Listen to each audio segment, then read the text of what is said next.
a scandal what they're doing.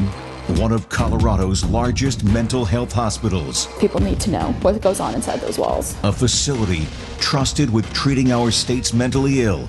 People are not animals. People are not paychecks. Insiders exposing the secrets. They're paying to get better, and we're not helping them get better. Providing a voice to the voiceless. I can tell you that patient care was not a priority. State and federal agencies forced to respond. It shouldn't take the news media to make something happen. Patient deaths and claims of a cover-up. One might conclude that Clearview tried to cover up this death. I think they did. I think they gave us misinformation. If these allegations are true, people ought to be going to jail. Tonight, a Denver 7 special report. Clearview needs to be shut down. Dying for help. A mental health crisis in Clearview. Now from our Denver 7 studios, Chief Investigative Reporter Tony Kovaleski. Good evening. What you're about to watch started with a single phone call. A dad concerned for his son. A dad recognizing something was really wrong. What followed was a tidal wave of insiders wanting you to know the secrets behind the walls of Clearview Behavioral Health. These faces, their voices, contributed to 7 months of reports by our investigative team. The state confirming their stories pressured regulators to respond. Earlier this week, they moved to revoke the license of this mental health hospital. Here's why. I saw red flags right away. She's a former nurse. They're trying to keep people and get more money out of insurance, and it's just wrong. Because of the news reports and people coming through, following through, that they're being held accountable. She's a former administrator. You worked there for 2 years. Did you see questionable practices when it comes to insurance billing? Yes. I saw the charge nurse cut and paste a doctor's signature onto some forms to keep a patient longer. And she's a former therapist. Were you asked to deviate from the truth? Oh yeah, absolutely. I'm still angry and frustrated and sad because I'm still struggling to find help. One by one, I can tell you that patient care was definitely not a #1 priority. they stepped forward It's a scandal what they're doing. to share their stories. You can't treat people the way that they treat people. People are not animals. People are not paychecks. Accusations of the unthinkable. They're paying to get better, and we're not helping them get better. It was always about the money or insurance. It wasn't about care. It was about how much they can get from that person. A mental health hospital accused of preying on mentally ill patients. You were there for 10 days. Was the priority of this facility to make you better? No, absolutely not. We kind of figured out that they were keeping people for insurance. Claims of putting profit over patient care. What's the priority at Clearview? Is it patient care or the bottom line? It's all about money, and it's fraud, and it's not patient care. Some willing to show their faces. Are you concerned doing this interview might cost you your job? Absolutely. You're willing to risk it? Yes. Others asking us to disguise their identities, fearing an aggressive corporate response. Are you afraid of retaliation for doing this interview? I'm terrified, actually. In all, more than 6 patients, family members, former employees, and current employees, all showing courage with a cause. I'm accusing them of abusing their power, insurance fraud, or at the very least, insurance farming. Mike was the first to reach out to Contact 7 Investigates. The call came after Clearview administrators refused to release his teenage son. Did you realize at one point you were being held against your dad's wishes? Yeah, I kind of figured that out pretty early on. Sweeping accusations against this mental health hospital 47 miles north of Denver. Claims included charging Medicare, Medicaid, and private insurance companies for phantom therapy sessions or sessions with untrained, unlicensed therapists. The therapy groups weren't being done. The geriatric unit throwing a board game down at a tech and telling them to play it is not a therapy group. Every minor is supposed to have a family therapy session before they discharge. Are you saying that they billed for services they didn't provide? Correct. Especially group therapy sessions. They say minimum wage mental health techs, many times hired away from fast food restaurants, techs with no formal training, ran many therapy groups at Clearview. The techs, again, maybe from Taco Bell, maybe from Walmart, were running therapy groups and writing notes for it, and therapists were signing them. Other accusations include short staffing creating dangerous conditions for both patients and staff, and serious sanitation failures. The janitorial staff, we didn't have one for months, and so nothing really got cleaned. He worked as a mental health technician, paid just above minimum wage. Out of frustration, he quit after a year. I have had a few times where it was me and 18 psychotic patients. Was that safe? When I don't have 4 eyes looking around everything around me, it's not safe at all. But perhaps the most concerning accusation came to us from several patients and insiders. The claim, keeping patients longer than necessary, essentially exhausting all insurance coverages. Did you want to leave before you were sent home? Absolutely. Yes, many, many, many times. What were you told? That I wasn't ready, that the doctor decided that I wasn't ready, the doctor that I hadn't seen. Who's making the decision on discharges? Is it the medical professionals or the money managers, the administrators? The administrators that are making the decision, and nobody says anything. What does that say to you? That it's all wrong. And that appears to be confirmed by this internal email sent to Denver 7 by an insider. We have to stop having 2 heavy discharge days in a row. She's reading the email by Clearview CEO Rick Harding. Take a close look. It appears to show his attempt to delay the discharge of 18 patients on 2 consecutive days. You worked there as a nurse. What does that email say to you? That they're not worried about their patients at all, that they're worried about their census and the money. Is it accurate to say this facility has issues? There were absolutely issues, Tony. You bet. He's the division director for the State Department of Public Health. Just days after the initial Denver 7 investigation aired, his team conducted a surprise inspection. It uncovered significant failures. Late today, the state downgraded the operation license of Clearview Behavioral Health. In fact, since Denver 7 started reporting on Clearview, the state has conducted 2 surprise inspections, uncovering serious deficiencies inside the mental health hospital, and twice placing the facility on an immediate jeopardy designation. When immediate jeopardy is called, it means our surveyors and inspectors feel there's an immediate threat to life and safety. During multiple interviews, the state has sent a clear message to Clearview management. We are quite concerned. Our message to the senior management of Clearview is that there are problems. And I want to emphasize those problems must be fixed. The facility is on termination track and is under a conditioned license. This is the last stop before a license revocation process begins. What's the most important thing this story needs to accomplish? Needs to hold Clearview accountable. And remember, when she did this interview back in January, Kelly was a current employee, still working inside the hospital. Look into that camera and talk to the CEO and tell him what he needs to hear. I think the CEO of Clearview needs to hear that, these are real people with thoughts and feelings. They're important and they matter. They're not just a dollar sign. Tony Kowaleski from Denver 7. Is Mr. Harding available? After several phone calls were not returned, we went directly to the Johnstown Mental Health Hospital, wanting to talk with the CEO. Here to see Mr. Harding. Could you send him out, please? He's not available right now. Okay, so, we can wait. He's not here. He's not here. He is here. His car's outside. He's not available. You didn't tell me the truth, did you? He's not available. Instead of making CEO Rick Harding available to respond to the accusations from dozens of patients, family members, current and former employees, the facility elected to send out its director of nursing. We've talked to several current and former employees. Mm-hmm. They paint a picture of what happens behind that door. Mm-hmm. That's not a very pretty picture.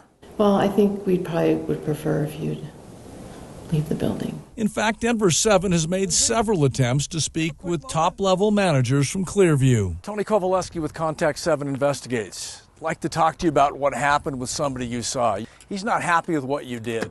Do you have anything to say? Including multiple visits to give Clearview's CEO a chance to answer the accusations. Hey, can you guys kindly leave the property, please? How are you? I'm Tony Kowaleski with Contact 7 Investigates. Nice to meet you. Do you have a moment? I do not. Can you please leave the building? We've been working to get a comment from your facility. We have 2 families that have said what you do here is a big problem. Well, I'm asking you to please leave the property. Okay. If you don't, we're going to have to call the police, okay? Since January, Clearview's management has declined multiple requests to answer questions in front of our cameras, electing instead to issue written statements that point to the facility's national accreditation and stress their priority is quality patient care. Most recently, Clearview responded to the state's move to revoke its license, saying they are disappointed by the notice and now hoping to address the state's concerns. 2 immediate jeopardies, a termination track, a criminal investigation into a death. Can this facility fix this situation? It isn't my place to speak to whether they can or whether they will. I wish they could. I would hope they can, but the department's not confident, because if we had more confidence, we wouldn't have taken the steps we've taken. I think the step we have taken speaks for itself. You watched this man die. Do you wonder if it could have been prevented? Every day. That story when we return.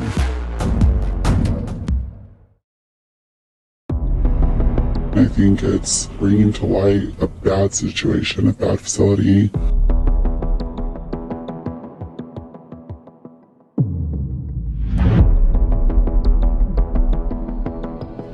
Welcome back. There are also serious questions and concerns to share with you about deaths connected with patient care inside Clearview. Following our reporting, the state's Attorney General and the Larimer County DA are now conducting criminal investigations. We continue our reporting with the story of Tibor Hitay. Every time I think about the incident, I wonder, what if we didn't give him those medications? Would he still be here today? It's a commodity we all value, an intangible asset we sometimes take for granted. So my pledge is to take better and better care of myself. 47-year-old Tibor Hitay thought he had plenty of time in his future, plenty of time to share with his 2 kids and his family. He recorded this video on July 11th, 2 years ago. He died 4 days later. I found him not breathing. She was working inside the mental health hospital. I was the one that called the medical emergency on the radio. Like several former Clearview employees, she has asked us to disguise her identity because she fears retaliation, even blacklisting. You watched this man die. Do you wonder if it could have been prevented? Every day. It was wrong. There's nothing you can say. Nothing's going to make that better. She's a former administrator, also concerned about retaliation. She was called in minutes after the death. I cried a lot. I was super upset. And I wasn't there during it, but I still knew it was wrong. The anger and frustration of the 2 former insiders centers on a decision by Clearview to give the 47-year-old a powerful tranquilizer, a cocktail of medications. Who do you blame for this man's death? The person giving the shot, the person making the orders. Clearview? Yes. Public records reviewed by Denver 7 did not disclose the names of the Clearview employees responsible for administering that tranquilizer. 2 insiders have said to us that this man, this father, didn't deserve to die. No, he did not. If he were better cared for, would he be alive today? Certainly more than likely. That's the opinion of Larimer County's coroner. His employees responded to Clearview after Tibor's death. Is there reason to wonder if Clearview contributed to his death? Yes, there is reason, because they gave him the drugs. And Denver 7 has obtained this report confirming what you just heard from the coroner in the supplemental investigation conducted by his chief deputy back in October of 2017. She details troubling findings after watching Clearview's in-house security video. As a medical professional, do you question their decision to give him that cocktail of medication? Yes, that cocktail is intended as a tranquilizer for somebody who is very agitated and confrontational, and those situations did not exist. In the report written by the deputy coroner, she confirms, "I reviewed the video footage from the file. The video clearly shows the decedent was not combative." Insiders called the tranquilizer a B-52, a combination of 3 powerful drugs. From what you observed on that videotape, did he need this cocktail of medication? No. But the coroner's concerns about decisions made inside Clearview don't end there. Would it be accurate for me to report that Clearview attempted to cover up the details of this death? Yes, they gave us inaccurate and misleading information in the initial investigation. According to the report written by the coroner's chief deputy, the cover-up centers on Clearview creating documentation claiming nurses conducted required checks on Tibor in the hour after he was given that B-52 tranquilizing cocktail. Investigators did not name the person who created the fabricated document. Executives at Clearview told police he was monitored, correct? Yes. That wasn't the truth, was it? No, it wasn't. What did the video show? Video showed that he wasn't monitored for a significant period of time, nearly an hour. Almost an hour. Does that change the level of responsibility here? It certainly changes the level of trust and lets you know that there's a significant problem. He was given injection. We also brought the questions and concerns raised from Tibor's death to the state's Department of Public Health. She said he didn't deserve to die. No, I'm sure he did not. Would it be accurate for us to report the state is now going to investigate what happened? Yes,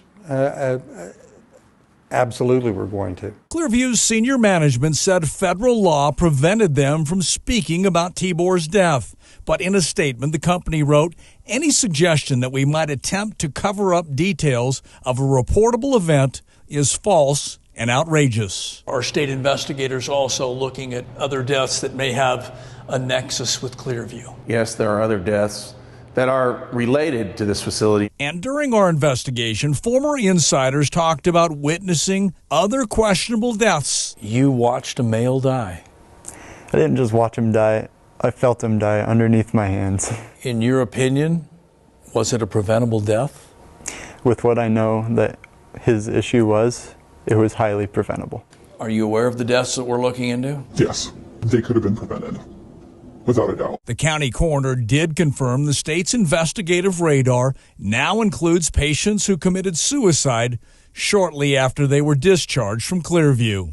There's 3 different suicides that have occurred within a week or a day or a week of being released from the facility. And a recently released state report details another questionable death. This one happened in January of this year. A patient died shortly after leaving Clearview. The report says a nurse administered medication that a previous hospital discontinued, and that contributed to an acute kidney injury, a medication with known side effects, and quote, which potentially contributed to the patient's death. What's your message to state investigators that are now looking into this death? They should hold this hospital responsible for getting itself in order. Following our report on Tibor's death, attorneys hired by Clearview sent this letter to Denver 7.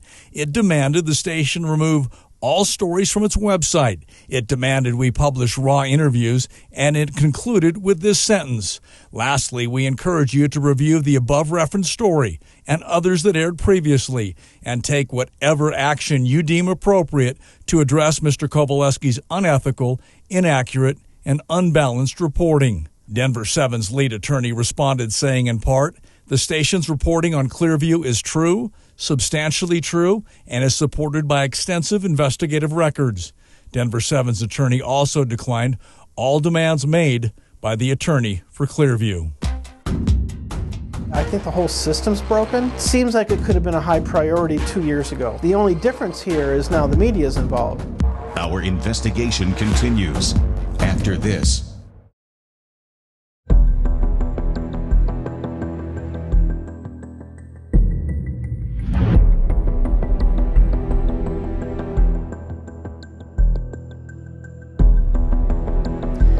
Welcome back. Questions of accountability go beyond the walls of Clearview. Many families telling us they complained to the state of Colorado, complaints to multiple agencies going back more than 2 years. Why weren't they heard? And how will the state fix these failures? Our story continues. This is a huge deal. Cammie Chase tried to make a difference. They're playing with people's lives, and that's not okay. Her adopted daughter, Sarah, The truth needs to be told. spent a week inside Clearview. Clearview is not suitable for anybody who needs treatment. Sarah and her mom are courageously speaking out. Sarah went to Clearview needing mental health help, dealing with teenage bullying and other issues. They identified serious problems at Clearview more than 2.5 years ago. I feel like I had a silenced voice for years. I feel like I was ignored by the state. Cammie sent this letter to the state's Department of Regulatory Agencies back in November of 2016, concerned about Clearview's failure to communicate with family members, short staffing, fabricated signatures, and general lack of quality care. Her message was clear. Clearview needs to be shut down. Why did you complain to the state? Because of the care my daughter got. I just felt like somebody needed to know. Melissa also flew a red flag to the state, frustrated with the treatment her daughter received at Clearview. I wish the state would have gotten involved sooner. And following our reports, we heard similar frustrations from other parents and family members. They also made complaints to the state more than 2 years ago. I called the hospital complaint line, I called the Colorado Public Health Department, and I called Medicaid. So you call these different state agencies. Did you receive a response? No calls back, no emails back.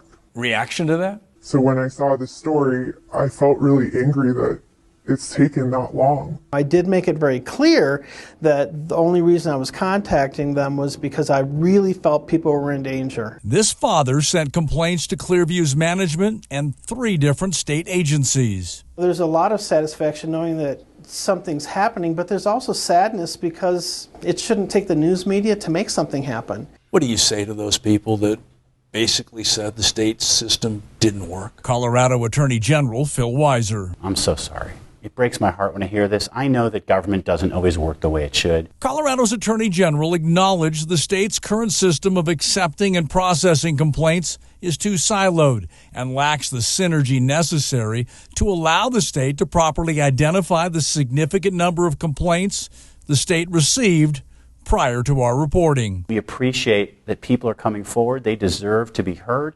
We're going to do our best to not let this sort of thing happen again. Do you welcome the Attorney General saying this needs to be fixed? Absolutely, we welcome the Attorney General. Anything that the Department of Public Health and Environment can do to make this better and more efficient, to make a safer system, we're going to do that. A strong comment and a commitment to change. Our reporting does not stop here. Clearview now has about 30 days to respond to what's believed to be an unprecedented move to revoke its license. State sources telling us this issue could make its way into the courts for a final decision by a judge. We leave you now, though, with a pledge to the courageous insiders and the vulnerable patients needing help. We will keep asking questions and holding those in power accountable for their actions. You are invited now to join the conversation on this issue. Please share your thoughts by visiting Denver 7's Facebook page. I'm Tony Kovaleski. Thanks for joining us. Good night. I think it's a blessing that you guys are doing what you guys are doing to uncover the truth of what's really going on behind a facility like this.